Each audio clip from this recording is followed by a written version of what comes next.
War Machine is an introduction to the Manhattan Project series of games. That series includes the original Manhattan Project, Energy Empire, and Manhattan Project 2 Minutes to Midnight, which came out a few years ago. Manhattan Project War Machine plays in about 20 to 30 minutes though, which is a lot shorter than those other games. It's meant to introduce a lot of people to the mechanics and themes of the series without being overwhelming. What are you going to do with all that nuclear waste you keep generating over the course of the game? This game teaches you what to do with that. It's a dice action selection game where on my turn I lead and you follow. Let's take a quick look at how to play the game, bearing in mind that these components are pre-production prototype components and nothing here is finalized. Each player will place something like these boards out in front of them.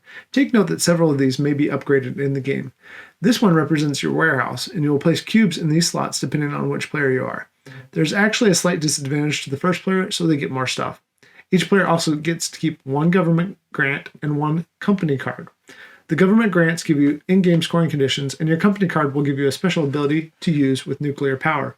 There's a central board where you place buildings off to the side. Again, this is not a final component, and some things will likely change for ease of play.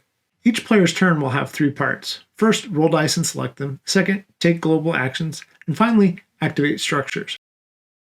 You will clean up by placing all your dice back in their starting spots and checking for the end of the round. The game has less rounds with a higher player count. At the end of the game, you will count up any victory points you have received throughout the game, including on any structures or upgrades, subtract any negative points, like from nuclear waste, and then declare a winner. In the case of a tie, the person with the most resources wins. If there's still a tie, the players celebrate the strength of their nation's shared victory. Here's what I like about the game. You get a larger dice pool as the game progresses, which is fun for a short game, and games are quick, and it's easy to play a couple without stressing about it. The artwork, even though it isn't all quite finalized, is quite stunning. Finally, the you lead, I follow mechanic keeps everyone paying attention and ready for their turn.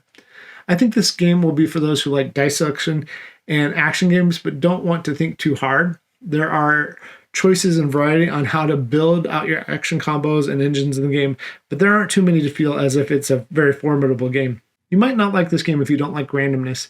The dice definitely play a factor in the game. It's also probably not for you if you don't like shorter games where you have a plan and it may not come to fruition.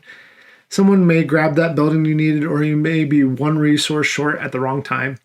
There's still some dice mitigation in the game, even a powerful upgrade to allow you to set one of your dice to any side that you want. I like the game, and I think it will be a good one for game night when no one wants to play anything that's too long or too thought-provoking. It's just a nice appetizer for game night. Be on the lookout for War Machine from Grail Games. Let me know what you think about it, and happy gaming.